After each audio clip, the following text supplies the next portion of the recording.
Well, I know Scorsese has been wanting to make The Irishman for a very long time. So, at what point did you join?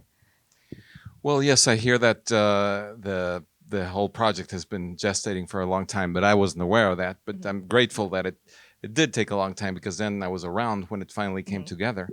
But we did Silence, and actually, it was when we finished Silence that I started hearing about The Irishman, and then there was no script for me to read, so I read the book and loved it, and so that's where I started imagining the movie through the book, and then of course I read the script. Interesting. So, what kind of ideas did you get from the book? And then, how did that differ once you got the script? Well, one thing I've learned throughout my career is to not really start designing visually a movie until I speak to a Mhm. director, because you set yourself up to um, coming up with stuff that maybe has nothing to do with really the perspective a director wants Yeah. to approach it from. So I think more than anything, reading the book for me, it was just getting a sense of the scope of the story and the history of it all and the decades it went through. And so I knew that was going to be a challenge, but I just was mesmerized by the story, and so for me it was okay. This can be really great. And then the script really, I think, masterfully captured the essence of the book, because of course the movie has a lot in it, Mhm. but the book has even more. So how do you pick what's in it? So I think the script was That's why it's three and a half amazing. hours. So, Yes. yeah. So at this point, do you have like a shorthand with Scorsese? Like, do you kind of know like what he, in general, like what he wants without him having to ask you?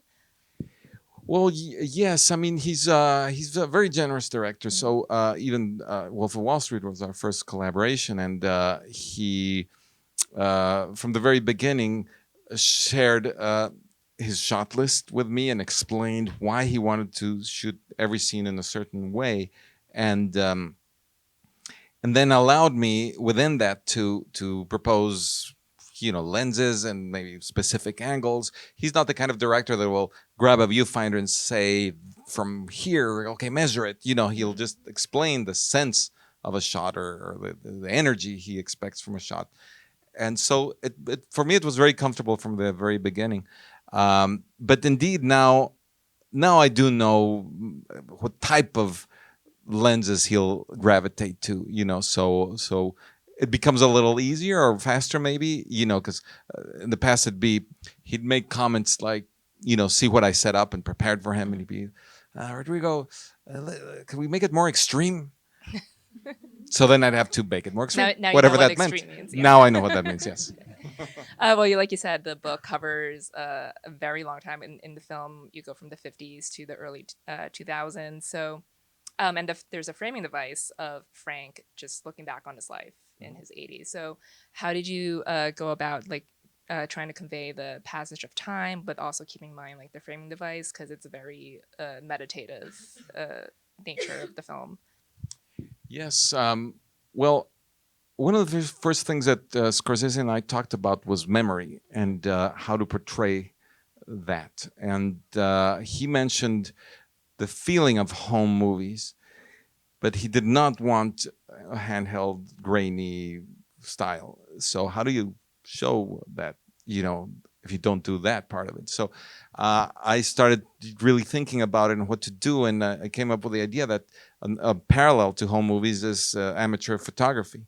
And so I thought that maybe we could emulate the color of the old emulsions that people used to use in their home photography. So I researched Kodachrome in the Ektachrome, which were very popular at the time, and decided to give the 50s a Kodachrome look and Mhm. the 60s an Ektachrome look. I mean, it's not that different, Yeah, but there it's is a like a thing. subtle like visual cue. Like Yes, this, we're in a when different you decade. Yeah. when you see it actually side by side, Hmm. with the same image, you realize, oh, okay, so these are the characteristics.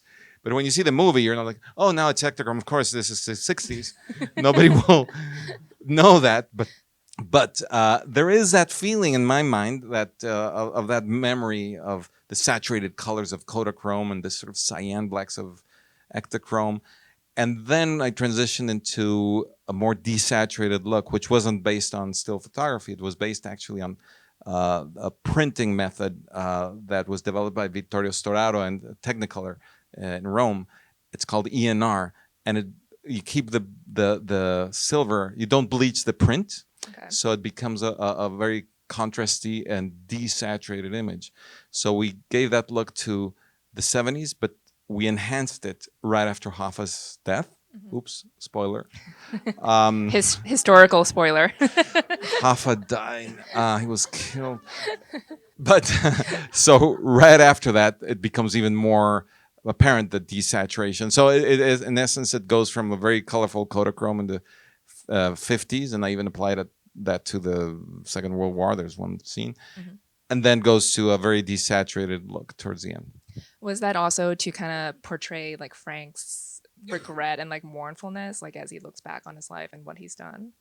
Yes, I felt that the moment that he's forced to kill his friend is the end of it for all of them, and so for me that's the loss of color and hope, and and all these feelings of what was all about, and the guilt and all that for me was the color goes away, so that's why I proposed that to Scorsese, and he really liked it.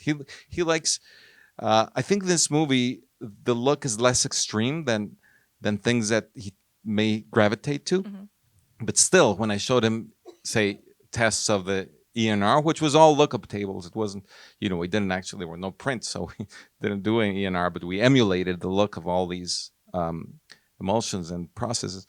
And his comment would typically be, "Oh, can we be more extreme?"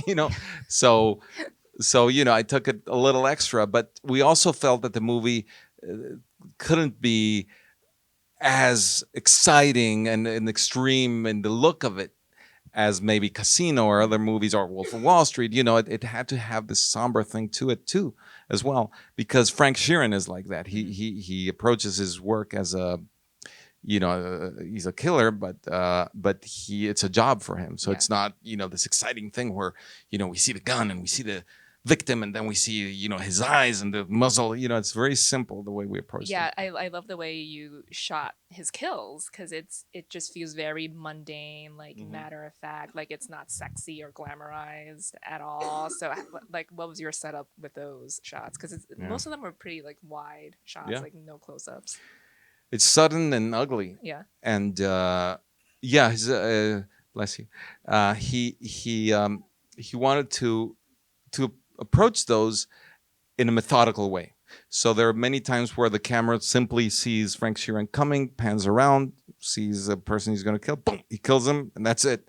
Or not even that. Sometimes just a wide shot where you see Frank Sheeran come in, the victim is boom, just and like he that. Just walks away. And just walks away. And so the killings we approached like that, but some of his mundane life as well. For example, when his daughter Peggy, he learns that the grocer pushed her or something, he goes to beat him up. Again, we see him coming with his daughter, wide shot. He goes into the shop, brings him out, steps on him. The only cut is to Peggy's reaction, which is an important motif in the movie, Peggy's reaction. And then when we see them in their dining room, it's frontal shots on every member of the family, but just very frontal and very symmetrical. So, or the cars, every time we filmed a car, it was either a straight profile or frontal, or a facade of a building frontal. So it was all that was just, it was just Frank Sheeran's perspective. That's the reason we did that. Well, the other big aspect of this movie is the de-aging. So what were the logistics of that with ILM? And because they didn't have to wear any masks or any like facial markers or anything. So how did that affect how you set up everything?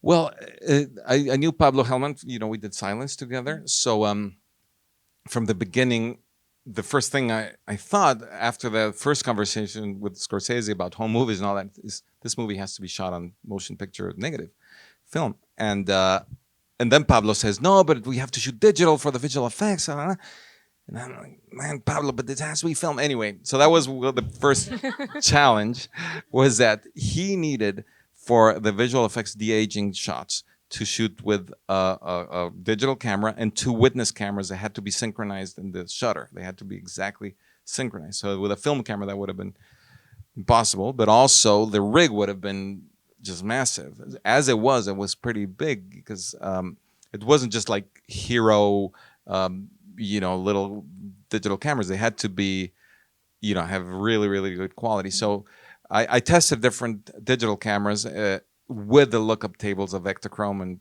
Kodachrome because most of the de-aging is in that era, right? So I had to be sure that the camera I picked could map the colors to match the film negative.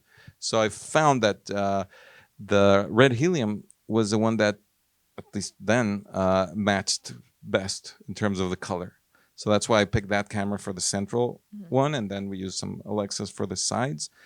And the whole point of it was to get the information of the volume of the faces and without tracking marks. That was very important to Scorsese.